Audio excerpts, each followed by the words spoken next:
the Funny Comics Fan Club.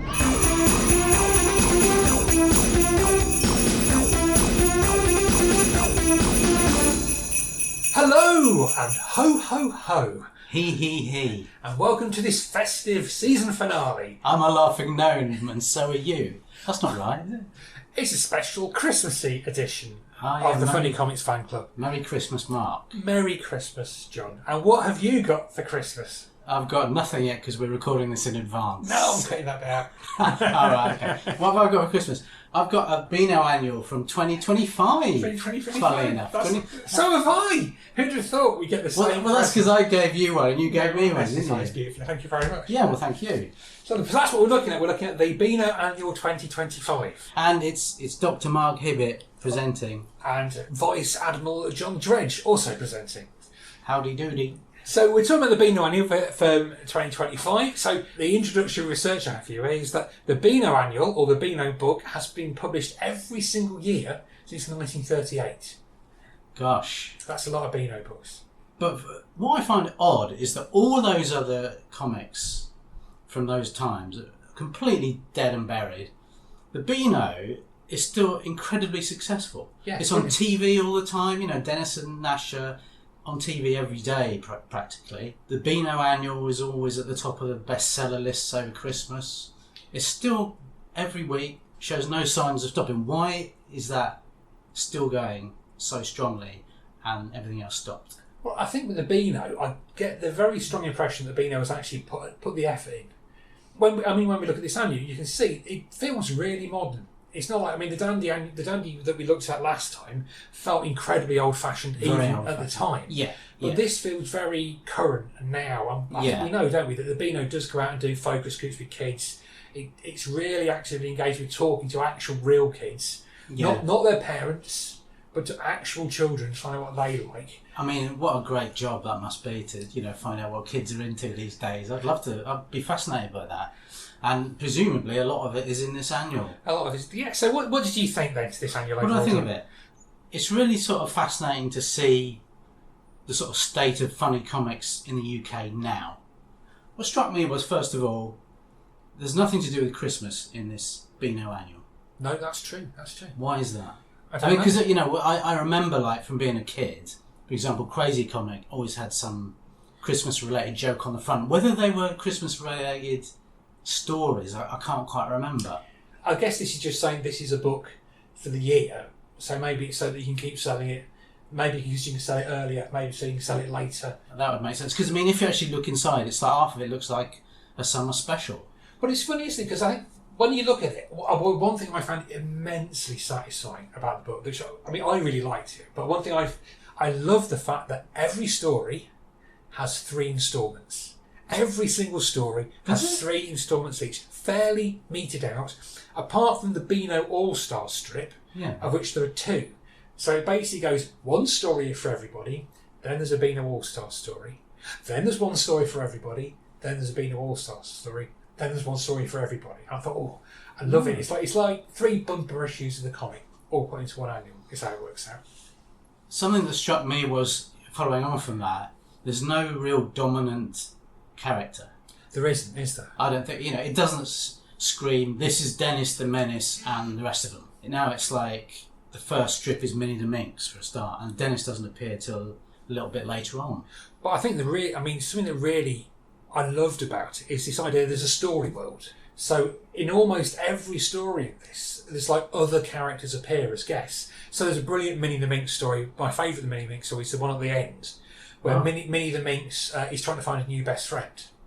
That's interesting, yeah, because for me the best bit of the whole annual is the Minnie The Minx story, but it also involves a large tank that fires custard. That is pretty good, isn't it? That was definitely my favourite bit of the book, so we'll come to that later. She's trying to find a new... So she falls out with her best friend, Francis. Who looks about 30, by the way. But then she has to find a new best friend. He looks like Boris Johnson. He does look like Boris Johnson, doesn't he? Do you think that's what it... No, it can't be. No, right, that must have been a can joke. it? But so she falls out with the best friend Francis. So she tries to get a new best friend, and she get lots of other Beano characters. So Calamity James turns up. She tries to be friends with him. That doesn't work out. It's not going to work out being friends with Calamity James. No. Banana Man. But there's a lovely bit that I thought was brilliant, where she's like, she has Toots for the Bash Street Kids to come around, and they're having a great time. They're getting on well together. And she says, "I'm having a really nice time, Toots. But why do all these have to come as well?" And all of the other Bash Street Kids are turning with them. And she's like, going, "Oh yeah, we always just do everything together." What I would say, another weird thing about this is that the Bash Street Kids now seem to resemble about 40 people. There's hundreds of them. Well, that's Thatcherism for you. I mean, there's literally, what is it? Must be 30 of them. I think there's all about, lined up about 20 at the start of the strip. Because there used to be 9, didn't there? There used to be 9. I mean, half of them don't appear in this at all. No. Well, Cuthbert, who used to be one of the Bash Street Kids, but wasn't included as one of the 9. Cuthbert is listed in there. When you look at the Bash Street Kids, Cuthbert's there at the top. Cuthbert doesn't appear. Well, Cuthbert looks exactly like Walter, so what's that about? Cuthbert's always looked like Walter. Has he? Yeah, that's what Cuthbert looks exactly the same as he always did. Why does he look like Walter? That's what Swats used to look like, John, back in the day. So that wasn't one person, that was just a sort of stereotype of a certain sort of person. He's wearing, what you're saying is he's wearing glasses. No, he just looks exactly the same as Walter. Yeah, because he's wearing glasses. Well, I'm confused by it. But yeah, I mean, the thing is, I've noticed this a bit, looking at the Bash Street Kids. Admittedly, we've only looked at 1 or 2 of them. But they all end up doing the same sort of thing. They do. So none of them really stand out. Yeah, but then I think when we looked at it before, it was like that, wasn't it? Yeah, and it's like, this is a class, and I suppose nowadays having 9 kids in a class is you wouldn't really have rare. that. Yeah, you'd have 400 now. You would. Well, there's you get 30 in a class, so it's still quite a small class size. Yeah. But they've expanded it out, haven't they? And they've put new characters in the class. Yeah. And in doing that, they've increased the diversity by about infinity% by actually having some diversity in it, which is lovely. But also, I just find it really interesting, this whole idea, there's a world that they all live in. Yeah. And all of the kids go to Bash Street. When did this start happening? I don't know. I think because this is like the Marvel universe. Yeah, it is. It's just like that. I can't work out if it's good or not. I really like it because it means that you think, well, they all live in Beano Town, and they've always all lived in Beano Town, and now they all go to Bash Street School. And it's I suppose that makes sense. There's another class that isn't the Bash Street Kids class at Bash Street, that isn't 2B, where the other kids seem to go. So there's like at least 2 different classes here. And I think that's really exciting. I just really love it because it means... 2B or not 2B? That's the question. That is indeed the question. And also what I noticed was that the teacher no longer wears a mortarboard. He does not wear a mortarboard. So that's slightly more updated. They've updated it there. Well, it's funny because some things they haven't updated. Like I know lots of the dads have moustaches, like they always used to. I guess they do look like they used to a little bit, don't But they? that's come around again now. Lots of dads do have moustaches now. So that's all come around again, yeah. A lot of the stories talk about modern technology. They do. There's lots of phones in it. Lots of mobile phone references, lots of gaming references. We got very little of that in TV comic from 1971. We did. We had a little bit of video gaming in Minnie The Minx, didn't we? When she was trying to play Space Invaders. Yeah. But now it's full on virtual reality classroom experiments, things like that. But that's it. I think this is what. This is what they want. This is what they want. But I mean, there's still a reassuring amount of pea shooter action, catapults and water pistols. Nothing's really changed. But there are no carties. There are no parkies. There's one parkie. Is there a parkie or is it a janitor? On the very first story, the Minnie The Minx story, which I thought actually was... Of course, there's a parkie, yes. I actually thought it was a really good start to this whole book. Because Minnie The Minx is now... She's almost like the star of this now. Yeah, she is, isn't she? She dominates it almost because Dennis is he's sort of a menace to his parents now, but not really to anybody else particularly. So he's sort of fun, but Minnie The Minx is this sort of sarcastic, world-weary, almost teenager. She's not a teenager, but it's almost that attitude, and she's very she talks back to her dad all the time, and I quite like that attitude. Yeah, at the end there's a parkie in it because he's got a parkie's hut. There. He has, of course. I did notice that he turned up. He does turn up at the end. But that Minnie is great, and she's got there's a real attitude, I think, and she's still quite similar to when you think about the old one we looked at. Minnie was like that then, and it's lovely that's still come through, and she's really sarky to her dad. But then I think this again, a lot of the characters have the relationship they have with their parents is incredibly different from the old ones, where the parents are in it a lot more and they're with them. Like when Dennis, there's a brilliant, is it a Gnasher and Nipper story, where Dennis's dad, who is our Dennis, as we know, where Dennis's dad is sitting on the sofa and he just sits and goes, Dennis! And Dennis comes down and goes, what? And he goes, get the remote for me. And Dennis is like, it's just over there. And he's like, I can't be bothered to get off the sofa. The adults almost always look like idiots. Yes. I guess kids must love that. I mean, we thought adults were idiots. We thought adults were idiots, yeah. So but there's this fascinating bit. I mean, some of the material in this is really, really good. Like, there's a bit where they become adults. One of them is like a scientist. Oh, that's Rubi, isn't it? One of them's Ruby's the scientist. And her dad has come out with something that makes them grow older, or makes plants grow older. That's right, yeah. And they can't. They want to go to the cinema, so they can't get in because it's 15. It's 15. It's a 15, and they say, "Oh, we can't get to see that. We'll have to wait to see this." It's like it's just accepted that kids will watch a 15. They're just not allowed to see it in the pictures. Not like in our day when there was no way you could see a 15. No. You can do it. So you just have to read about it in magazines and ponder on what you'd missed. In TV comedy, yeah. Ruby's Screwtop Signs, I think it was. That's right. That is a really good story, because there's a bit where they're going, okay, we all look like adults now. Now we can go to the cinema. So they go to the cinema and say, yeah, we'll have 4 tickets to the film. And the woman behind the counter says, that'll be £68, please. Yeah. And they go, we can't afford that. So then one of them says, oh God, we'll have to get a credit card or something. So then they go into the bank, and then the bank teller immediately asks them for hundreds of references that there's no way they could ever get. And then the bank teller suddenly says, then we can talk about interest rates. And all the kids go, no, and run off. Kids don't know what interest rates are. That's got to be a joke for the adults. That's brilliant, isn't it? Yeah. I just think it's so fun. That's such a great strip. And that's a really good one. And it's so much fun, and it's like Pie Face is in it. He's in everything. He's in everything. Why is Pie Face? He was a minor. He was Dennis's mates, Pie Face and Curly, who was also in his band, the Din Makers. They were sort of also rans back in the day. Very much secondary characters. Pie Face just looks completely different now. He's got the same colour scheme, because he always used to have brown trousers and a green top, which he still has. But he's a very different character. But he's everywhere. He's almost the dominant character in the old blooming book. He is. Why Pie? I don't know. He's completely uninteresting. He's not an interesting character in this. He likes pies, as he always did. That's kind of it. That's kind of it. But again, I mean, we should say Ruby. I mean, another one of the things I really like about it is Ruby, as of Ruby Screwtop Science. Ruby's in a wheelchair. They never mention it. No. It's just visibility for a character. It's like, that's not the point of her. No. She just is in a wheelchair. It's like the same. There's characters of colour in this as well. And it's like, these are just normal kids. To me, that is how it should be done. That is what we should be doing with adult drama and things like that. And to me, I'm not sure we haven't quite got it right. Yeah. Whereas I think the writers and artists in Beano have got it absolutely right. This is 2025. Exactly. And then, there are some really amazing bits in this. Like my favourite bit in the whole comic, there's a Minnie the Minx strip in the middle of this comic.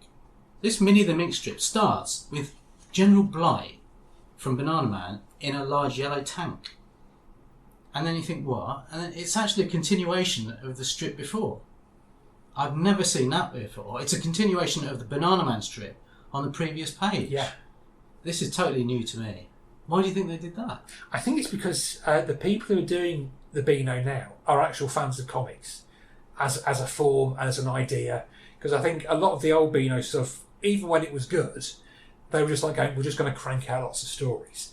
But in this, there's loads of bits. Like in the Banana Man, there's bits where they cross from one panel to another quite a lot, and that represents going from dreams and stuff. And in the Banana Man story, General Blight goes through a lot of different versions of what a supervillain would be like. But it's like playing around with the idea that they're aware that it's a comics character, and here's how you can do it. And here they're going like, well, we're going to go from one story to the next one, because why not? We can do it, and it works. But there's so much of that. Like there's bits where they talk to the readers. There's bits where they reference old characters, like the Three Bears just appear in the background. Oh, yeah. I mean, the kids wouldn't know what the Three Bears was. No, exactly. So that must be slightly confusing for them, I would have thought, reading that bit. Well, I think they'd know the Three Bears from Goldilocks, but and that's all you need to know. But it just so happens that the Three Bears that you see are the old Three Bears from the old Beano. So that's fun for the mums and dads and nans and granddads. But this story, this Minnie the Minx stroke Banana Man's General Blight story, this is the highlight of the whole thing for me, because General Blight is after Banana Man in this massive tank that fires custard, but no one's around. Everyone in the town are scarpers. So he sees Minnie the Minx and he says, could you keep an eye on my tank for a while I find my arch nemesis? So she's fairly happy about that. She immediately gets into it and goes to school on it, on this huge tank. And she starts crashing through the wall of the school gates on this tank. I mean, what a fantasy fulfillment for most kids. Yeah, that's brilliant, isn't it? Then the headmaster or whoever it is, says you can't bring tanks into the school, clear off. So she goes on a rampage through Beano Town, firing custard at everybody. And I love this bit where somebody says, curse her delicious rampage. Yeah. It's fantastic. It just looks amazing, and what an idea. I mean, as a kid, I was a massive fan of slapstick. And just seeing everybody, from policemen to teachers to dogs to whoever's wandering around, getting completely drenched in custard, still to me is a bit of a thrill. And there's some really good jokes in this. General Blight, the arch villain, comes back and says, I told you not to mess about with my tank, give it back. She goes, no. He says, all right, I didn't want to do this, but you leave me no choice. Please give it back, it's mine, don't be mean, sob.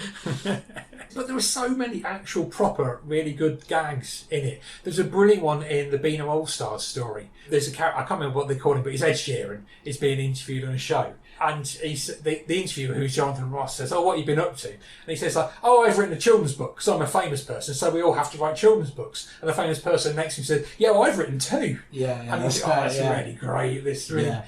But there was some slightly peculiar things going on in here. I mean, this Roger the Dodger strip, there's a bit where the father says, you're grounded, you can't go to the circus. So instead, he brings the circus to their back garden. And there's this really colourful picture of everybody from Beano Town in the back garden, custard pies everywhere, Calamity James is being fired out of a cannon. Can you see somebody missing there? There's no Dennis. Where the hell is Dennis? Everybody else from the Beano comic is in that picture. There is no Dennis. What have they got against this poor geezer? Do you think they're trying to I mean, he is the star. When people think of the Beano, he is still the first person most people think of. He's on TV every day, practically. He's not in that picture. What's going on? Minnie's there. He's not in that picture, but it's not like he's absent. He's not absent, but he's not. He doesn't dominate it in the way he used to, I would say. No, certainly not in this book. Because I think when you were saying earlier about the way the characters are, because Minnie's definitely sarcastic, isn't she? Roger is very I can't be bothered to do anything. There's a bit where he has to tag somebody, isn't there? And he uses a 100-foot long extendable hand to do it, so he can just sit on the sofa. But Dennis is really interesting as a character, isn't he? Because he's previously, as we talked about a few weeks ago, he's horrible. He's a bully. He was a bully. A really nasty bully. He's really deep in place. Now he's not.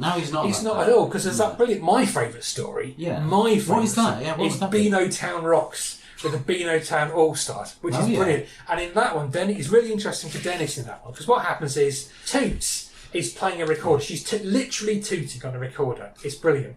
And then Wilfred decides to join in on a guitar with a massive amplifier, and he blows the school up because there's a brilliant picture of Toots and Wilfred just flying out of the school as it explodes. It is full of action and spectacular pictures. It is brilliant. And then what happens is, because the school has been destroyed, the mayor says, ha ha ha, at last, Bash Street School has been destroyed. So all the kids are going to have to go to Beano Town Academy. And I think, wow, that's now. Of course, the academy is, of course, where the posh kids go. And I love, and there's a bit here where Minnie finds out the school has been destroyed, and she goes, no! I wasn't there when it happened. Full of gags and comedy. But what the kids decide to do is put on a rock concert.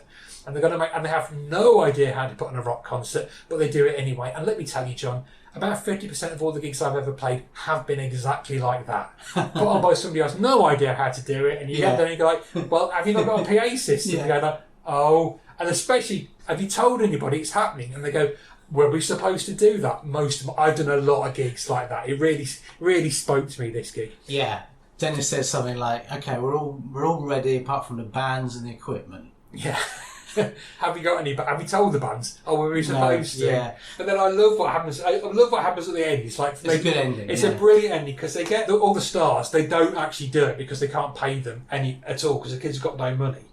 And I love the fact that Dennis is panicking about it. This is the thing, because Dennis gets he looks like he's in the middle of the Shawshank Redemption. Yeah, he's basically hyperventilating, isn't he? Yeah. And Ruby says, Dan's been on the phone, he wants to know if you've got equipment. And Dennis goes, ah! And he's just lying on the floor panting, all the money's gone to the builders. I've got -1 £1. How much is music equipment? And he's just, that's not like the old Dennis.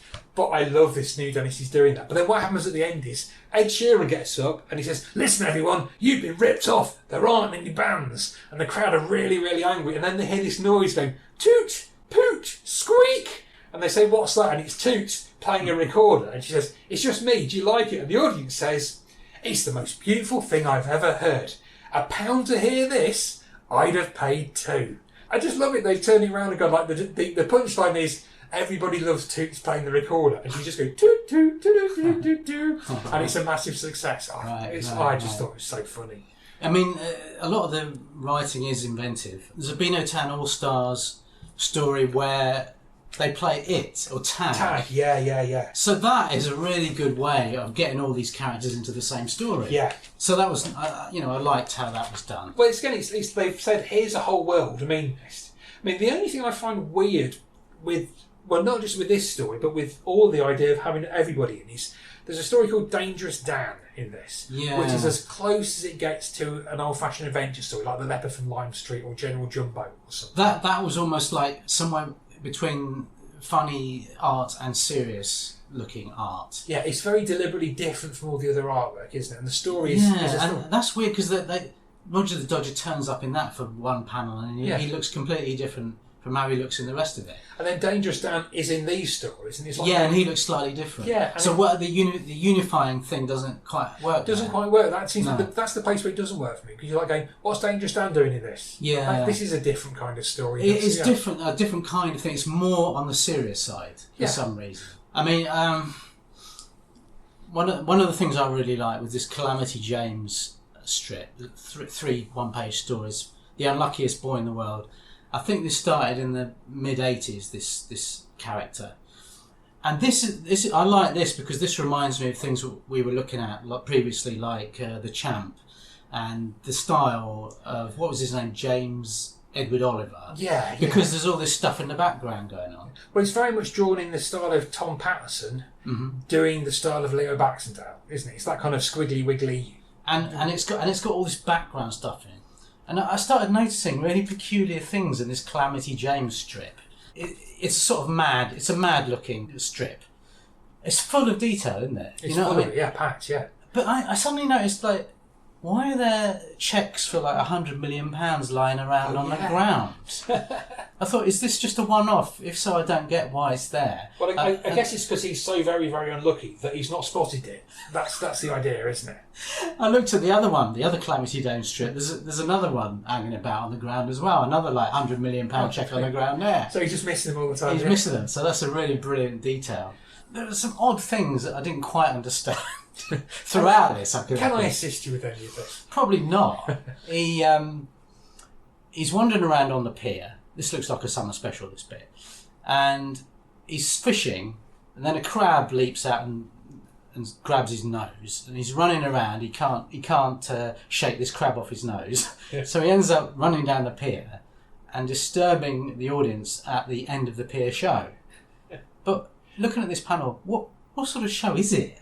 It's got a clown in it, okay. It's got someone playing the drums, right? And a ballerina, yeah. And a ballet dancer. What sort of show is that? A ballet drummer clown show? It just seemed really peculiar. Yes, please. Is that meant to be the joke? I don't. Well, some of it I didn't quite get. And there's a guy watching it, and he's having Sprout flavoured ice cream, isn't he, as he snack? But he's doing. Yeah, I mean there are lots of funny little details. Like there was a really good Calamity James one where he goes to get a hat because there are all these birds like flying at his head for some unexplained reason. So he decides to get a hat. But all the humour is exactly the same humour that I'm using now in my like comedy sketch podcast. It's exactly the same. Yeah. Like there's all this stuff. It's about hats essentially and buying hats. And the dog is reading Hat Weekly, and I've got a sketch in my thing called Bowler Hat Weekly. Exactly the same stupid sort of sense of humour. So it must have really rubbed off on me when I used to read this as a kid. But did you know, John? Did you know that Calamity James has been adapted for television? I saw that. Yeah, there's some sort of short film made in conjunction with the Beano last year. It's a grim and gritty reimagining of Calamity Jane. It's amazing. It's an amazing thing to watch because they're going, okay, so he's very unlucky. So what it is? Have you watched it? I was put off by the stills that I saw. Oh, you've got to watch. You've got to watch it. I just thought Calamity Jane.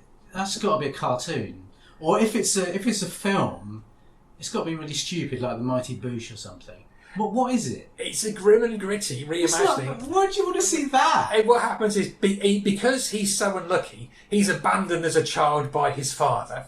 He's excluded from school. He has a terrible, terrible life. Eventually his mum has had enough of him and sends him off to find his dad. They try to steal from a shop. They are trapped by the criminals, tortured, and then are about to be murdered in it. Oh, right. But then the bad luck escapes them, and then the people who are trying to get them, they are then killed. And it's like what the hell? What is this? It's like the Dark Knight Returns for Calamity Jane. I still don't want to see it. I definitely don't want to see it now. It's quite a thing to see. Why would you do that? That sounds like about 400 people sat in a meeting going, what's this really about? Yeah, how can we make Calamity Jane for an adult audience? Well, what's that? What are you going to do next? Get Bugs Bunny and turn it into the Batman Dark Knight or something? It's just bizarre. Well, they have anyway.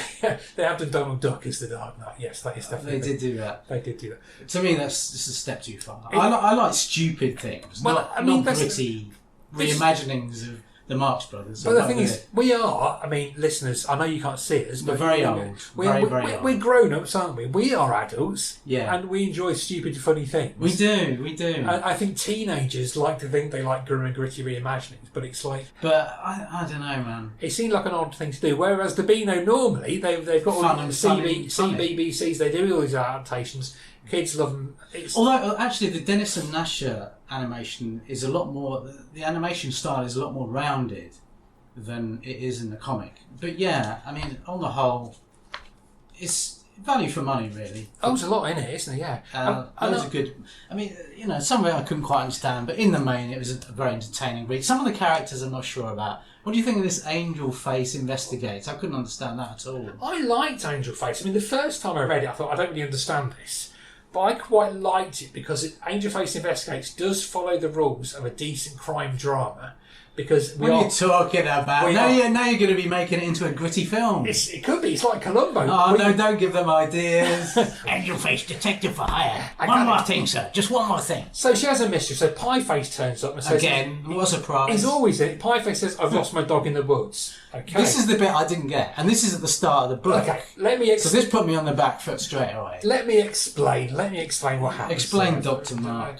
So what happens is Pieface turns up and says, I've lost my dog. Harsher from Harsher Ha Ha with a joke shop, she turns and goes, somebody stole our bin. Wait a minute, no, I must stop you there, Mark. I must stop you there. Pause the DVD. Rewind. Pieface has a mystery. He turns out, he talks to Angel Face. Pieface says, I've lost my dog in the woods. She replies, you don't have a dog. What do you mean? What's that about? Why has he gone there in the first place if he hasn't got a dog? Let's keep reading the story, I don't get it. What did she say? I've lost my dog. You haven't got a dog. Right. Next. Okay. On we go. Yes. No, we do. Because what you'll see is, so this is a comic, so you can look at this and say, well, hang on a minute. There are actually 12 panels in this story. Maybe, just maybe, we'll find out what's going on if we continue to read the story. Maybe this is to intrigue us. Well, that's what you hope, isn't it? I say, he doesn't have a dog. Do we think, that's the end of that piece? I thought that would be the end of the story. That would be the end. To me, that's the end of the whole thing. So when you're watching telly, and something like if you watch like a detective drama, somebody gets killed. Columbo comes up. You think like, that's sad. That person's dead. I expect that's all we're hearing of that. Or will more come up? So anyway, let's. For the purpose of the tape, I don't looking really confused. I don't understand that bit. Well, let's see if it becomes clear as we go further. This bit has got to be on the socials. Okay. This bit has got to be on the socials so people at home can understand my dilemma and my dichotomy at the same time. Both your dilemma and your dichotomy, yeah. As we move this dialectic between us. Thank you. Dialectic. It's nothing like Columbo, is it? Pieface turns up, says, I've lost my dog in the woods. Angel Face replies, you don't have a dog. She says. Then the next thing, somebody else comes in. That's completely ignored. Yeah, what's going on? Is that the inciting incident? So, yes, that is one of the inciting incidents. What we're having here is this is a montage of events from her life as a detective, which builds up into a case which is connected. Yeah. So Ha turns up, she's lost the bins, and she says they get lost all the time. So she's not interested in solving this case. She's not interested in solving this case at present. Well, she's not much good as an investigator then. The next one comes in. It says, last night I saw a meteorite. What's that got to do? Now, me, as somebody with an inquisitive mind, I'm thinking like, what's going on here? What I'll do, I'll read on to the next panel where we find you get even more befuddled. Dangerous Dan has turned up and he's lost his jetpack. In the next panel, Roger turns up and he's lost his gaming PC. At this point, then she says, okay, well, I'll investigate that one. I'll investigate like that. So they go and investigate. And then she's not interested in the meteorite. She's not interested in the meteorite at that point. Yeah. And then what happens is they investigate and says, there's a paw print here. And then she thinks, hang on a minute. Somebody mentioned a dog earlier. Then they go back to Pieface. Yeah. And she says, what do your dog look like? And he says, fluffy and green with 3 legs. When she said to him, you haven't got a dog, you must have just accepted that. Yeah. And gone home. Why? Well, we don't know. I don't understand this story.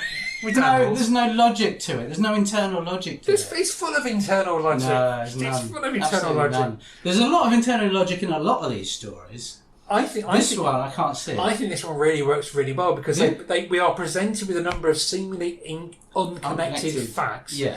And then Angel Face and Jenny go through them all and think, hang on a minute, this is all linked together. Yeah. And they realise that what had happened was Pieface's dog was an alien. The alien had stolen. Why would you have had a dog as an alien? It's a fun thing. It's a fun thing. So to me, it's like there's two sorts of comedy: the stuff where it's explained properly, and therefore the sketch works, like a lot of Monty Python stuff. And there's abstract stuff where it's not explained properly, and it's just a load of random weirdness. But it had explained it because they say at the end, Ruby's meteorite wasn't a meteorite, it was Pieface's dog crash landing because he's an alien. So that's that one explained. They go to the park, this is very simple. The alien has stolen Harsh's bins to make a spacesuit. Yeah. They've attached Dangerous Dan's jetpack to it, and in order to coordinate it all, they've used Roger's gaming PC. All makes perfect sense. Makes perfect sense. I don't like that. It just, to me, I don't quite understand it. I don't quite get it. I really liked it.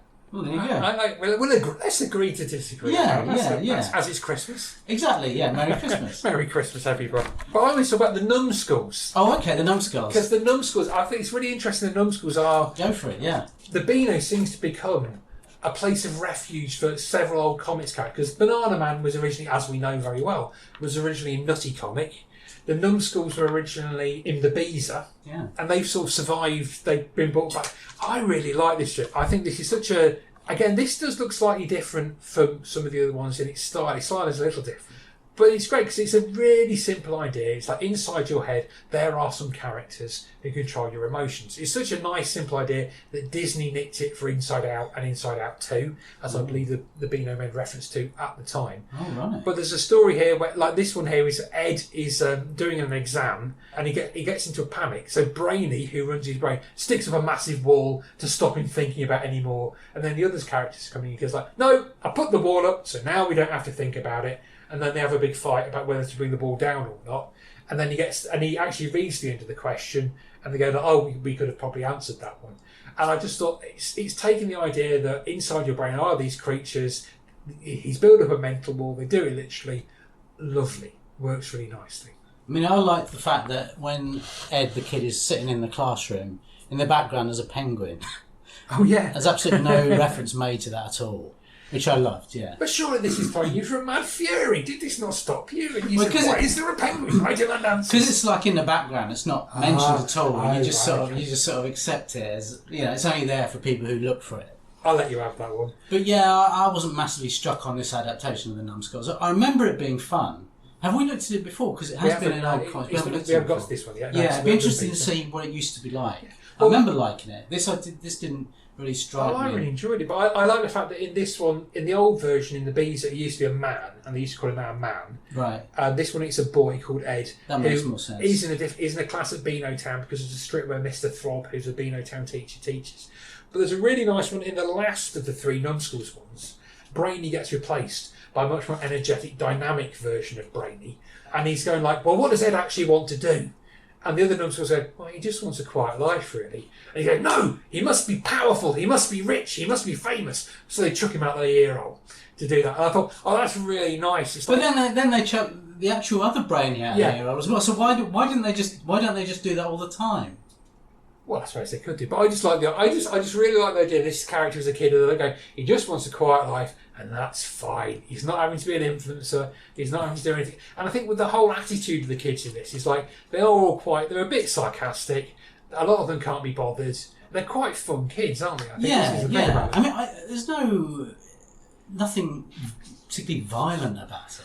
It's not violent like some of the comics we've been reading. There's one bully in the whole thing, right? Because in a lot of the stories, last time we did the Dandy, it was full of bullies. Everyone was hitting each other left, right, and centre. Awful, horrible Nothing kids. like that really in here. There's one kid called Cruncher. In the 3rd Roger the Dodger story, there's a bully called Cruncher who's trying to get them, and they get away from it. And he's definitely a bully. He's a bigger kid trying to get them, but they're not hugely bothered by him, and they get away from him. Yeah. But that's it. Otherwise, it's like quite a. Yeah. They're all quite supportive of each other. These kids, they are actually friends, rather than just trapped in the same hellhole that they used to be. Just one more thing I was going to mention was that I like there's a character I haven't come across before. It's the Yeti. What is it? Betty and the Yeti. Yeah. Which I liked. Is that for the adults reading this or for the kids reading this? Because it starts Betty and the Yeti, the ordinary girl with the extraordinary best man. Great idea, really great premise. Unlike some of the premises we've come across over the weeks. Yes. Yeah. What you can say about this is that all of these characters, they're strong ideas. They are, yeah. And in fact, most of the stories have got a strong idea at the centre. They have. Betty and the Yeti is fun. It's Betty and the Yeti as Indiana Jones, really, and Raiders of the Lost Ark. One question I would ask is, do kids now know what Raiders of the Lost Ark was? I don't know. Because I think really it would only make sense if you knew what the original was. It's a parody, an obvious parody of Raiders. But that was a long time ago. It was a long time ago. I don't know. I mean, it's on telly. I mean, maybe it's been on telly a lot. And maybe it's one of those films that kids watch with their parents. They force them to watch. But there's a brilliant joke in this where Betty says, "We need to cross this poorly maintained road bridge. Come on, Yeti." Yeti goes, "Yeti no like." So they're going across this dangerous road bridge to get to the temple. And then they get across, and then she looks back and says, "Maybe we should have taken that bridge instead." And there's a perfectly built bridge over on the other side. A cast iron bridge, yeah. I thought that was a really great joke. There's a really good joke in the last bit of the Yeti one, where she gets the Yeti dressed up to do some athletics to win a competition. Oh yeah. And she says, "It's time for the contestants to take a break, probably to scoff some steaks and protein shakes." And it cuts to the athletes, and they go, "These madeleines are so light. Try it with some of the Dansman jam." It's brilliant. And then there's a bit where they're all pulling cars, and the Yeti pulls an ocean liner. And the captain of the ocean liner says, "Iceberg lettuce, dead ahead." And there's a guy just going like, "Lovely bit of iceberg lettuce." Yeah. And then the ship crashes into the dock or whatever is happening. And then you can see a small picture of Kate Winslet saying, "Look, Jack, I'm flying," which is obviously a Titanic reference. I suppose kids know what Titanic is. I guess for the same reason, yeah. And then the very last thing is this great fold out. What would you call it? It's the first 2 and last 2 pages. Is it the frontispiece or the end notes? It's the end notes, I think. And all it is just like a load of sound effects, a load of illustrated sound effects. So I thought this is going to be a good read. You've got things like pop, oof, honk, bang, blam, sploosh, and then if you look on the back, it's different sound effects. Oh, it's different, isn't it? Yeah. Bash, splat, sproing, and of course thwack. So a nice beginning and end to the whole shebang. And it was very much a shebang. It was certainly a heck of a shebang, wasn't it? So what do you think to overall then? Have I managed to bring you round? Yeah, I think so. Yeah, I mean, it's not aimed at me. That's something you have to is it not? remember. with my sort of old brain. You've not written. There's a big here that says this book belongs to. So you could have written your name. I could write that in there, and then it would be aimed at me. Yeah, and I think you're probably right, aren't you? I think the fact that it's not for the likes of you and I. It is for kids. Yeah. And it's clearly really, really good at that. Which weirdly, I think a lot of the old comics that we read were not very good at that. No, they weren't. And definitely in this, and I know we always say in the older comics, the art's always really amazing, but the writing lets it down almost all of the time. And in this, there's not many places where you go, I know we disagreed about one of them, but there's not many places where you go, this doesn't work. It's like, it works, and it's got structure, and there's a punchline, and there's a real, there's a light heart to it. There's a joyous heart to a lot of it, where it's coming out and saying, here is some fun, we're going to make this fun. Yeah, which I really loved. There was no letters page, but there never are there, in annuals? I suppose there aren't. You have to wait for a long time for a reply. So, I mean, yeah, as it says on the back, it's an entire year's worth of everything you love about the Beano in 112 blam-tastic pages. So it was all new. It's all new stuff, I believe. All new stuff, yeah, I believe so. Yeah. So, good on the Beano. I think it's fantastic. It's still going. It's not tired. It's not tired. No, you're in right. any way. Yeah, and it's not trading on the old. It's not like going, do you remember Dennis the Menace? No, that's all gone, and that's a good thing. Yeah, and it's a bit like when they had certain attempts at bringing Doctor Who back after a long time, and it was like they kept putting all these references to old stuff in it the whole time, and it just sort of bogged it down for new people coming in, and then in the end, Russell Davies got rid of all that. Yeah, and that it feels like this was a similar approach. That's a really good way of looking at it, isn't it? And I think it is respectful. I mean, as we know, totally respectful of the legacy and the heritage. Because it does mention it back, and there are, as we know, as I've written about academically, there is a lot of stuff in this. There's a lot of stuff in the Beano as it goes on where they will make reference, and they do talk about the old stuff, but for fun. But as you say, it's not the point of it. It's not what it's there for. It's a comic for actual kids who are existing and alive now. 2025. And it does it brilliantly. So it'd be interesting to read a weekly edition of it now and see how that compares to the annual. We'll have to do that at some point. I must say, I did buy the Beano this week. You did? Because I went to see exactly that, and it's like this. Oh, it's really? and it's the same. Is there a letters page? There is a letters page. There is a letter. Are you sure? Yeah. I don't remember seeing. Okay, and there's a thing where you can. There's still a fan club, isn't there? Still a fan club, and you can write in. Now. John, you can write in. You can write in and ask to be the Beano. When they have activity pages in each issue, the same kid is involved in those activities. So I think, John, you could write in. What a great idea! What a great idea that is. Yeah. Beano, if you're listening, John, we'll do it. We'll be in it. Oh, we can both do it. Can you imagine? Hello, kids. They won't have me in it after what I said about Angel Face Investigates. Here's some fun activities. No, we don't want that. If they put me in it would just be loads of pea shooters and water coming at me and old tomatoes and everything. And custard. But, we love this. I've decided I really like this.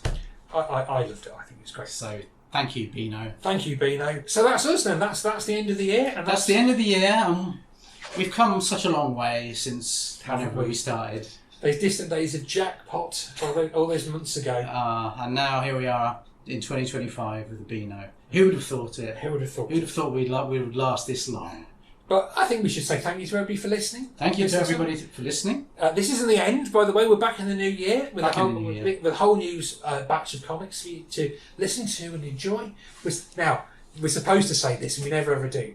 If you have enjoyed the podcast, please do subscribe, tell people, all that sort of stuff, because we'd like more people to listen to it. Yeah, and I think that's it. All that remains to say is Merry Christmas. We've covered it in custard. We have covered it in custard. Merry Christmas, one and all, and good tidings to you and your kin.